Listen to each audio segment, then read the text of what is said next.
नमस्कार दोस्तों, आप सबका हमारे चैनल पे स्वागत है। आज है 21 मार्च और आज हम इस वीडियो में डिस्कस करेंगे CDP child development and pedagogy के क्वेश्चंस का सेट 3। बहुत दिनों से व्यस्तता के कारण वीडियोस नहीं बना पा रहे थे, तो आज हम सेट 3 कंटिन्यू करते हैं।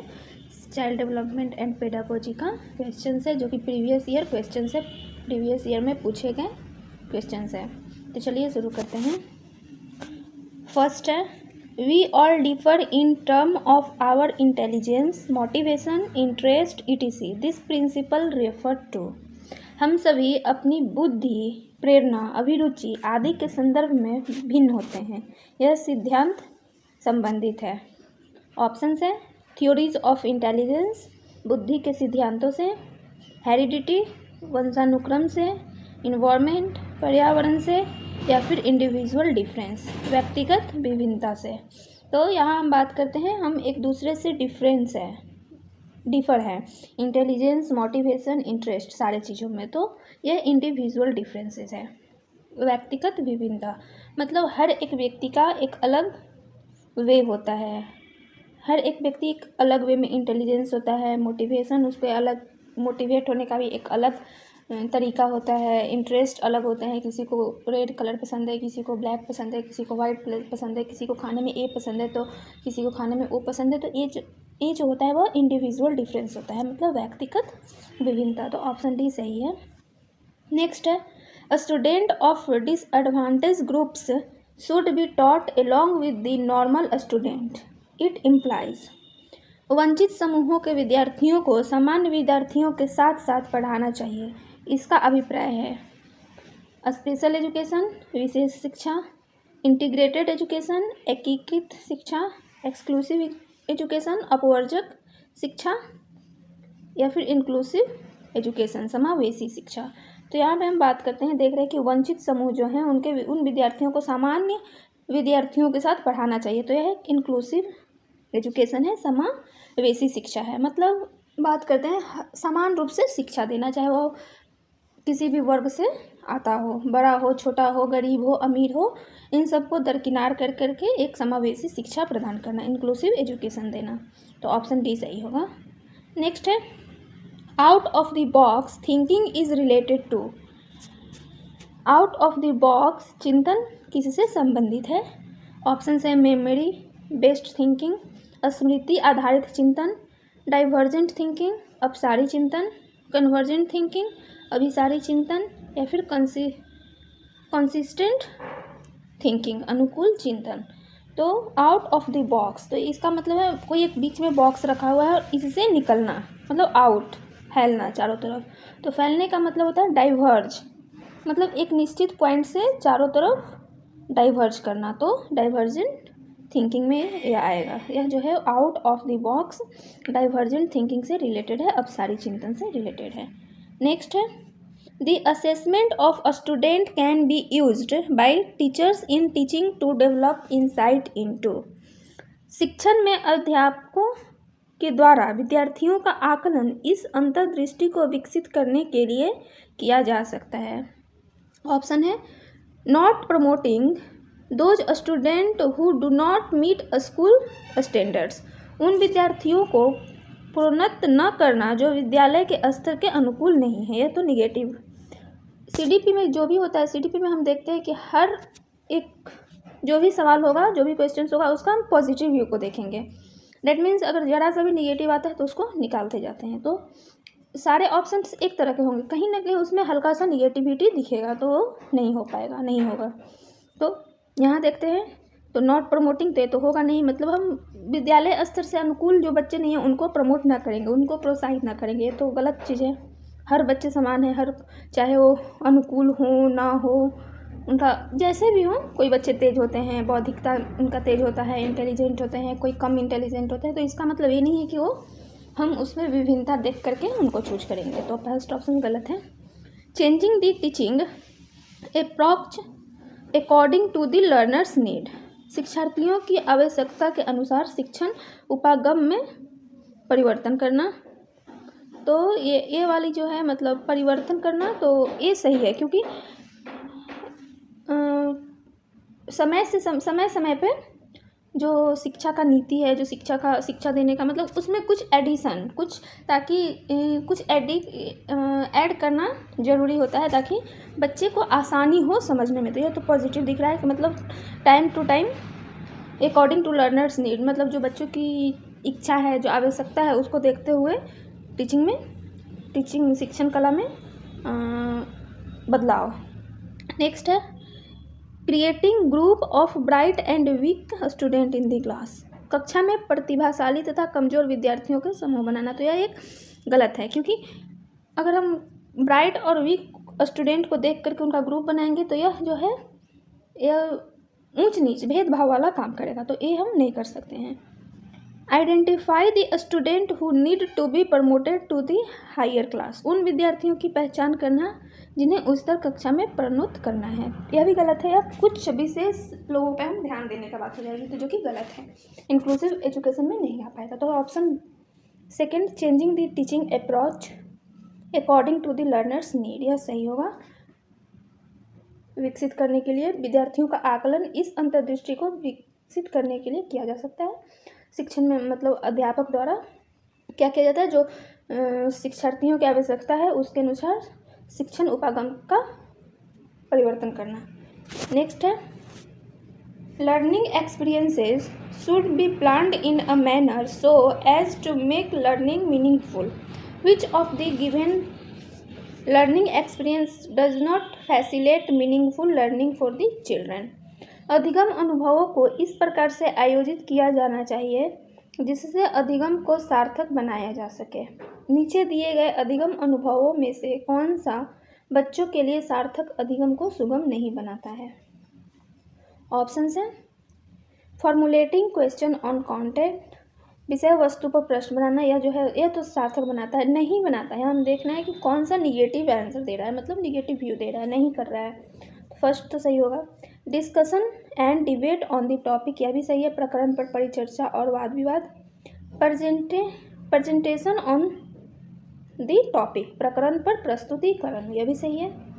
Repetition based on mere recall of content, विषय वस्तु की केवल याद करने के आधार पर पुनरावृत्ति, मतलब बिना समझे हुए बच्चा समझ नहीं रहा है कि इस टॉपिक का ये जो बिंदु है, जो विषय है, इसका मतलब क्या है, बस उसको रट्टा मारा है कि हाँ गांधी जी के तोते की तरह शिकारी आएगा, जाल बिछाएगा, दाना डालेगा, उसमें फंसना नहीं, उस तरह से रिपीट कर रहा है, मतलब बस उसको याद कर रहा है, रट रहा है। तो यह गलत है, तो ऑप्शन डी नहीं होना चाहिए, बाकी तीनों होगा। तो ऑप्शन डी सही है। इसमें नहीं पूछ रहा है कि सुगम नहीं है, तो कौन सा नहीं है? Repetition based on mere recall of content. Next है गिविंग पनिशमेंट वर्बल और non verbal to the children result in, बच्चों को शाब्दिक या गैर शाब्दिक दंड देने का परिणाम होता है। प्रोटेक्टिंग द चाइल्ड्स इमेज, बच्चे की छवि की सुरक्षा करना। इम्प्रूविंग देयर स्कोर्स, उनके अंकों में सुधार करना। डैमेजिंग देयर सेल्फ कॉन्सेप्ट, उनके स्वयं के प्रति अवधारणा को नष्ट करना। या फिर मोटिवेटिंग देम टू वर्क, उन्हें कार्य करने के लिए प्रेरित करना। तो यहाँ बात करता है कि बच्चों को शाब्दिक या गैर शाब्दिक दंड देने का परिणाम क्या होता है। अगर हम बच्चे को वर्बल या फिर नॉन वर्बल रूप में उन्हें हम पनिश करते हैं तो चिल्ड्रन का रिजल्ट क्या होता है? तो इसमें होगा option C, damaging their self concept, उनके स्वयं के प्रति अवधारणा को नष्ट करना। जो सेल्फ कॉन्फिडेंस है, जो सेल्फ कॉन्सेप्ट है, वो डैमेज होगा अगर हम बच्चे को वर्बल या नॉन वर्बल रूप में पनिश करते हैं। तो ऑप्शन सी सही होगा। नेक्स्ट है a teacher labelled the head of the committee as chairperson, instead of chairperson it indicates that the teacher, अध्यापिका ने एक कमेटी के प्रधान को सभापति के स्थान पर सभाध्यक्ष लिखा। यह संकेत करता है कि अध्यापिका has a good command of language, भाषा का अच्छा अधिकार रखती है। Is using a gender free language, एक लिंग मुक्त भाषा का प्रयोग कर रही है।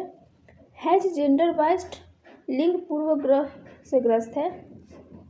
Follows a more acceptable term, एक अधिक उपयुक्त पारिभाषिक शब्द का पालन करती है।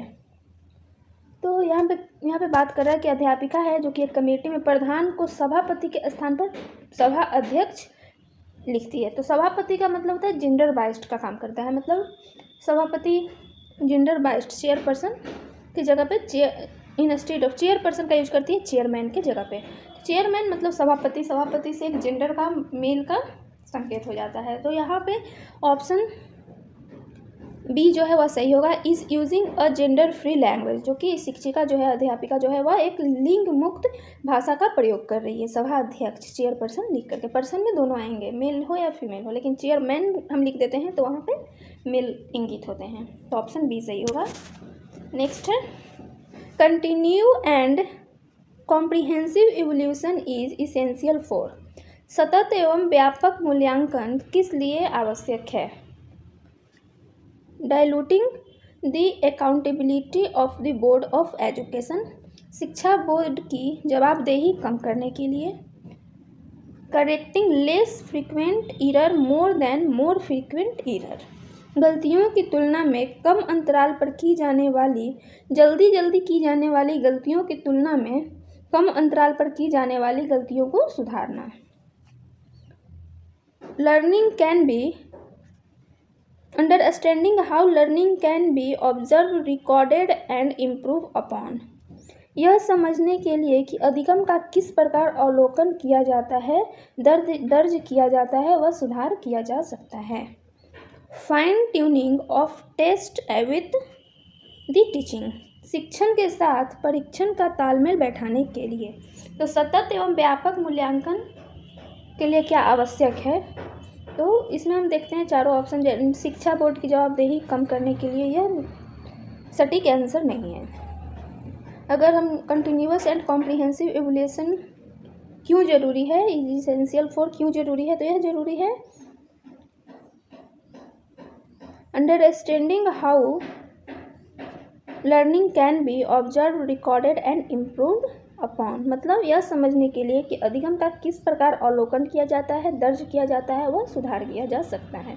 तो ऑप्शन सी सही होगा। Comprehensive continue and comprehensive evolution का मतलब यही है कि अधिगम को यह समझने के लिए है कि अधिगम किस प्रकार से अवलोकन किया जाता है, इवोल्यूशन किया जा रहा है, ऑब्जर्व किया जा रहा है, रिकॉर्ड किया जा रहा है और उसको इम्प्रूव कैसे किया जा सकता है। तो ऑप्शन सी सही होगा। नेक्स्ट है in Lawrence Kohlberg theory which level signifies the absence of morality in the true sense। Lawrence Kohlberg के सिद्धांत में कौन सा स्तर नैतिकता की अनुपस्थिति को सही अर्थ में सूचित करता है? लेवल 4, लेवल 1, लेवल 2 या फिर लेवल 3। तो यहाँ पे स्तर नैतिकता की अनुपस्थिति का सही अर्थ को सूचित कौन करता है? तो लेवल 1, ऑप्शन बी सही होगा। जब हम कोहलबर्ग का टॉपिक को डिस्कस करेंगे तो उसमें हम बात करेंगे कि एक क्या होते हैं, लेवल्स क्या हैं लॉरेंस कोहलबर्ग के थ्योरी में। तो अभी हम फिलहाल के लिए देखते हैं ऑप्शन लेवल 1, ऑप्शन 2 जो है वह सही है, जिसमें significance absence of morality in the true sense को डिस्कस किया गया है। नेक्स्ट है which one of the following is not correct for the progressive model of socialization of children. निम्नलिखित में से कौन सा बच्चों के समाजीकरण के प्रगतिशील मॉडल के संदर्भ में सही नहीं है? Children accept what they are offered by the school irrespective of their social background. बच्चे विद्यालय में बताई गई बातों को स्वीकार करते हैं चाहे उनकी सामाजिक पृष्ठभूमि कुछ भी हो। There should be a place for democracy in the classroom. कक्षा में प्रजातंत्र के लिए स्थान होना चाहिए।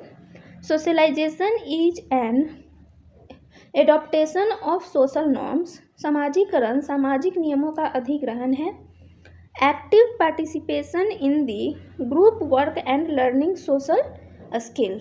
सहभागिता समूह कार्य में सक्रिय सहभागिता तथा सामाजिक कौशलों को सीखना। तो यहाँ देखते हैं ऑप्शन क्वेश्चन देखते हैं कि क्या है। तो निम्नलिखित में से कौन सा बच्चों के समाजीकरण के प्रगति मॉडल में के संदर्भ में सही नहीं है, नहीं देख रहा है, मतलब हमें निगेटिव जो है उसे चूज करना है कि नेगेटिव सेंस कौन सा दे रहा है।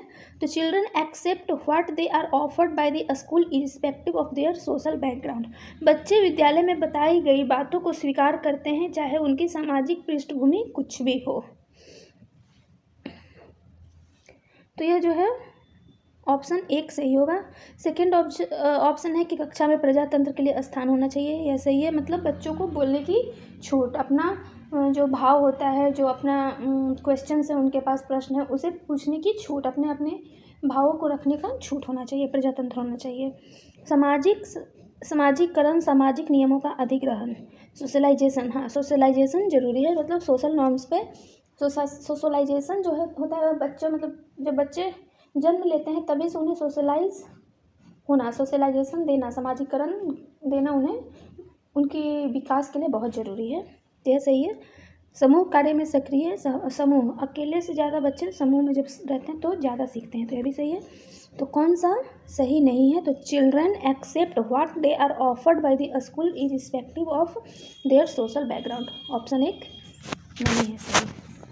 नेक्स्ट है, the teacher noticed that Pushpa can not solve a problem on her own. However, she does so in the presence of adult or peer guidance. This guidance is called. अध्यापिका ने ध्यान दिया कि पुष्पा अपने आप किसी एक समस्या का समाधान नहीं कर सकती है, फिर भी वह एक वयस्क या साथी के मार्गदर्शन की उपस्थिति में ऐसा करती है। इस मार्गदर्शन को क्या कहते हैं? ऑप्शन है प्री ऑपरेशनल थिंकिंग, पूर्व क्रियात्मक चिंतन, जोन ऑफ प्रॉक्सिमल डेवलपमेंट, समीपस्थ विकास का क्षेत्र, स्कैफोल्डिंग सहारा देना, या फिर लिटरलाइजेशन पार्श्वकरण। तो यहाँ पे हम देख रहे हैं कि उसे कुछ पता नहीं है लेकिन फिर भी इच्छा है अपने साथी से, अपने पीर्स से या फिर अपने से बड़े से गाइडेंस को लेकर के वह उस काम को करने की कोशिश कर रही है। तो यहाँ पे स्कैफोल्डिंग है, मतलब दर्शा रहा है, मतलब सहारा। इस मार्गदर्शन को क्या कहते हैं? सहारा देना, मतलब मदद करना, मार्गदर्शन करना, तो स्कैफोल्डिंग। नेक्स्ट है, which one out of the following provides information about the role and behaviour which are acceptable in a group during early childhood period. निम्नलिखित में से कौन प्रारंभिक बाल्यावस्था अवधि के दौरान उन भूमिकाओं एवं व्यवहारों के बारे में जानकारी प्रदान करते हैं जो एक समूह में स्वीकार्य है? टीचर्स एंड पीर्स, अध्यापक एवं साथी, पीर्स एंड पेरेंट, साथी एवं माता पिता, पेरेंट्स एंड सिबलिंग्स, माता पिता एवं भाई बहन, सिबलिंग्स एंड टीचर, भाई बहन एवं अध्यापक। यहाँ पे बात करते हैं प्रारंभिक बाल्यावस्था में, जब बच्चे शुरुआत में रहते हैं, इनिशियल उनका जो चाइल्डहुड रहता है पीरियड, ईयरली चाइल्डहुड पीरियड, तो उसमें होता है कि जो कौन सा स्वीकार्य है? तो पेरेंट्स एंड सिबलिंग, मतलब बच्चे जो होते हैं उस टाइम में घर में ही रहते हैं, मतलब बाहर कम अपने माँ पापा भाई बहन से देख करके ही कुछ सीखने की कोशिश करते हैं। तो यहाँ पे समूह स्वीकार्य कौन सा है? तो यह है पेरेंट्स एंड सिबलिंग्स, माता पिता एवं भाई बहन। नेक्स्ट है, विच of the following as group falls under later childhood category. निम्नलिखित में से कौन सा आयु समूह परवर्ती बाल्यावस्था श्रेणी के अंतर्गत आता है? 18 to 24 ईयर्स, 18 से 24 वर्ष, बर्थ टू 6 ईयर्स, जन्म से 6 वर्ष, 6 से 11 ईयर्स, 6 से 11 वर्ष, या फिर 11 to 18 ईयर्स, 11 से 18 वर्ष। तो age group falls under later childhood category. Later early की बात करें तो वो तो बर्थ से 6 ईयर होगा, और लेटर उसके बाद की बात करते हैं तो 6 to 11 ईयर्स होता है, 6 से 11 वर्ष की श्रेणी में आता है परवर्ती बाल्यावस्था।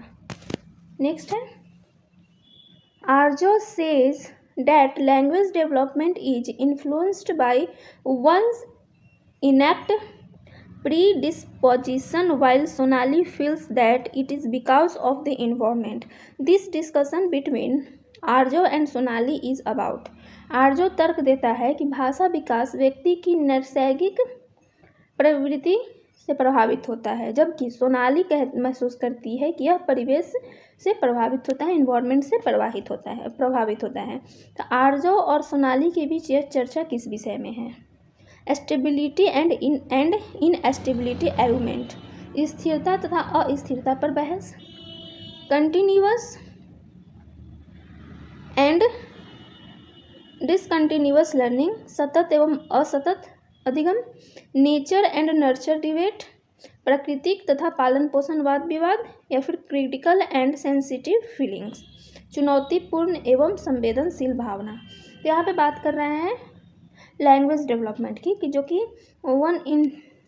व्यक्ति की नैसर्गिक प्रवृत्ति से प्रभावित है, मतलब पालन पोषण, और दूसरी बोलती है कि प्रकृति से है, मतलब इन्वायरमेंट से है, प्रकृति से है। तो यह जो डिबेट है, चर्चा जो है वह नेचर एंड नर्चर डिबेट है। ऑप्शन सी सही होगा, नेचर और नर्चर पे डिबेट है। नेक्स्ट है making a student members of a cleanliness community to motivate them for the same reflects, विद्यार्थियों को स्वच्छता के लिए प्रेरित करने हेतु उन्हें स्वच्छता समिति का सदस्य बनाना प्रतिबिंबित करता है। बिहेवियरिस्टिक अप्रोच टू मोटिवेशन, प्रेरणा का व्यवहारवादी उपागम, ह्यूमनिस्टिक अप्रोच टू मोटिवेशन, प्रेरणा का मानववादी उपागम, कॉग्निटिव अप्रोच टू मोटिवेशन, प्रेरणा का संज्ञानात्मक उपागम, या फिर socio cultural conceptions of motivation, प्रेरणा के सामाजिक सांस्कृतिक संकल्पनाएं। यहाँ बात करते हैं कि विद्यार्थियों को स्वच्छता के लिए प्रेरित करने हेतु उन्हें स्वच्छता समिति का सदस्य बनाना प्रतिबिंबित क्या करता है, socio cultural conceptions of motivation, मतलब समाज को देख करके प्रेरणा की सामाजिक सांस्कृतिक संकल्पनाएं को रिफ्लेक्ट करता है, प्रतिबिंबित करता है। अगर हम मेंबर ऑफ क्लीननेस बनाया जाता है, मतलब making a student member of cleanness community to motivate them for the same, तो यह किया जाता है। तो क्लीननेस की बात करते हैं तो घर का तो अलग है, लेकिन जब हम मेन रूप से एक स्टेट लेवल पे बात करते हैं, राज्य पे, तो सोशियो कल्चर का बात करता है, मतलब समाज के लिए रोड साफ रखना, गली मोहल्ले को साफ रखना, पार्क को साफ रखना, मतलब जो भी पब्लिक प्लेसेस हैं उनको साफ रखना, उनको क्लीन रखना। तो यह एक socio cultural concept of motivation है, तो ऑप्शन डी सही होगा। आज के लिए बस इतना ही, फिर हम मिलते हैं नेक्स्ट वीडियो में नेक्स्ट सेट 4 के साथ। Thanks for watching. यह था कुछ प्रीवियस ईयर 2015 में जो सीटेट के एग्ज़ाम हुए थे उनमें पूछे गए कुछ क्वेश्चंस जो थे, सीटीपी के क्वेश्चंस थे। तो मिलते हैं नेक्स्ट वीडियो में। Thanks for watching. धन्यवाद। आपका दिन शुभ हो।